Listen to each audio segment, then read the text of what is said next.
All right, welcome back, everyone, to another deep dive into the world of Iranian things, episode 21. Wow, 21 already.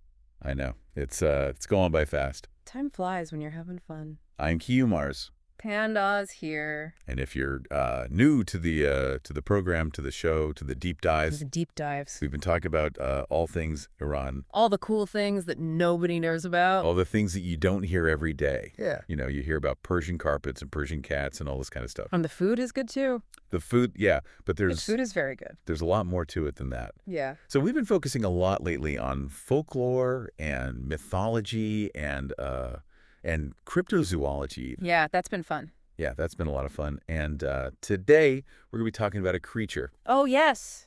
that is, I'm excited for this one. yeah, I think this is a good one. Yeah. It's one of those creatures that embodies Okay. both the beauty and the ferocity I like it already. of the natural world. Yeah, so we've got like this guardian spirit kind of a vibe, but also something a little scarier. Right, exactly. And I'm intrigued. if you're familiar with other cultures that have like a guardian spirit for a forest or a mountain or something like that, Yeah. this is kind of along those lines, but this one's a little bit different. Oh, okay. Yeah. So if you're just joining us, make sure you hit that subscribe button, leave a comment. Yeah, definitely. Let us know what you think. We like to know what you guys are thinking. Give us a like. Yes, please. All that good stuff. Engagement.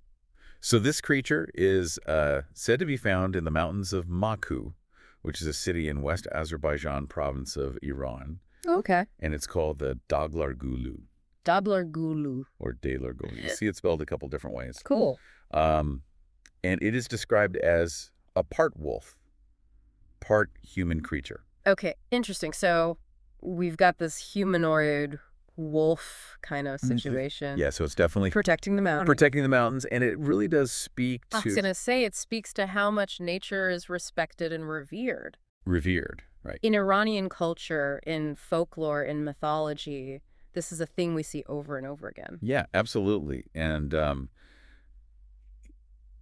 but what makes this one unique Yeah. is it's not just some wolf running around in the mountains. Right. It's described as wearing gold and green. Oh, wow. Like it's got this outfit on this gold and green outfit. So not only is it protecting the mountains, it's like decked out in the colors of nature. Right, exactly. Yeah. Wow. That's really symbolic. Yeah, and it's not just there to look pretty. Okay. It's there to protect the environment. So, So there's an element of danger oh yeah, to this protector. absolutely. Okay. This is not a creature you want to mess with. All right. I'm getting that vibe, definitely. And it's said to target anyone who is harming the environment. So it's not just like passively guarding, it's actively seeking out people who are doing wrong. Right, and that could be anyone from hunters Okay. to groundsmen. Wow. So Yeah. even people who are working with the land, if they're not doing it respectfully. Right, exactly. Yeah. If you are not respecting the environment, You're in trouble. you are in trouble. Okay. So there are consequences Oh, big time. for your actions. Big time consequences. Okay. I'm ready for this. Tell me what kind of consequences we're talking So legend goes about. that when Daghlar Gulu catches someone who's doing something wrong, it's not going to let them scream for help. Oh, no. The first thing it does is it eats their tongue.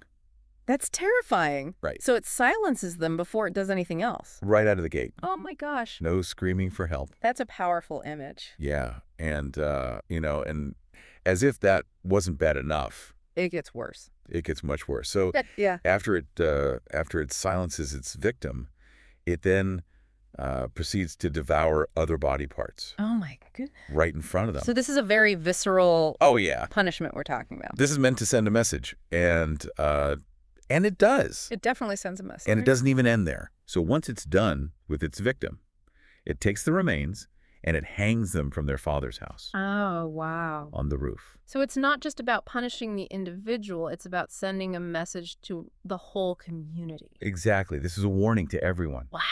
This is what happens Yeah. when you disrespect nature. Don't mess with nature. Yeah, you don't want to mess with nature. Nature's got its own enforcer. Right, and nature has teeth and claws in this case. Literally. Right, literally. Yeah. Yeah. So this is a really, really intense legend, and I think it speaks to Yeah. that kind of deeper fear that we have of, Yeah. of the power of nature. Right. And I think a lot of cultures have that fear, right? Because nature is ultimately something we can't fully control. Right, and we can definitely disrupt it Yeah. and destroy it, but But we can't ultimately control we them. can't ultimately control it. Yeah. Yeah. So I think it's a healthy fear to have to some extent. Yeah, absolutely. I mean, I think it's important to remember that we are part of nature, not separate from it.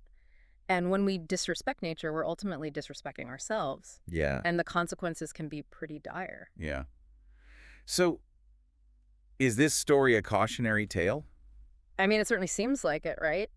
Is it just meant to keep people in line? Keep people in check. Make sure they're respecting the environment? Or is it maybe a reflection of a deeper understanding of our relationship with nature? Right. Or could it even be a little bit of both? Yeah, I think it could be a little bit of both. Yeah. It's probably not as simple as just one or the other. Right. These stories, they're passed down through generations. They evolve. They take on new meanings. Yeah. And who knows what other creatures might be out there Oh, I bet there are tons of stories like this guarding the natural world. in different cultures all around the world. Right. So let us know what you think about this episode. Yeah, what are your thoughts? Do you have any similar stories from your own culture that you'd like to share? Yeah, we'd love to hear them. Leave a comment down below. And while you're there, make sure you hit that subscribe button. Yes, subscribe. And tell your friends about the show, about the deep dives. Spread the word. And, yeah, we'll see you next time for another deep dive into the world of Iranian things. See you later. Bye. Bye.